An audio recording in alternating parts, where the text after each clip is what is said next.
ও sir কি করছো তুমি? এটা ভেঙে ফেলছো কেন? এটা ভেঙে ফেলছো কেন সব? আরে আমরা তো ওইদিকে কাজ করছিলাম। আচ্ছা। এই পেনটা এই বাথরুমটা আগে বসানো ছিল। হ্যাঁ।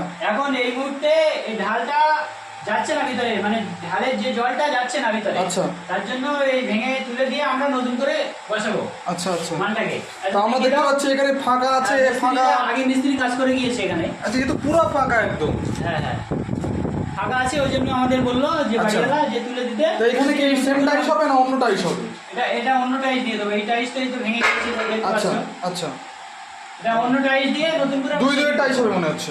দুই টাইস দিয়ে দেবো। আচ্ছা। দুই ম্যাট টাইস হবে এখানে। আচ্ছা আচ্ছা আচ্ছা, ঠিক আছে। ঠিক আছে, দেখতে থাকো। কেমন করে কি বসাবে একটু দর্শকদেরকে বলে দিয়ে ভালো হবে। অ্যাডহেসিভ দিয়ে আমরা মালটা সেটিং করব। আচ্ছা আর যা যেখানে যেভাবে আছে হ্যাঁ। এগুলো এরকমই থাকবে, শুধু মেজের ফ্লোরটা আমরা বসিয়ে দেবো। আচ্ছা আচ্ছা। মালটা ঢ্যাপ হয়ে গিয়েছে, ওই জন্য আমরা মানে স্কার্টিং এ যা আছে তাই থাকবে, তাই তো? হ্যাঁ হ্যাঁ তাই থাকবে। আচ্ছা, আমরা দেখতে পাচ্ছি কাজ করছে।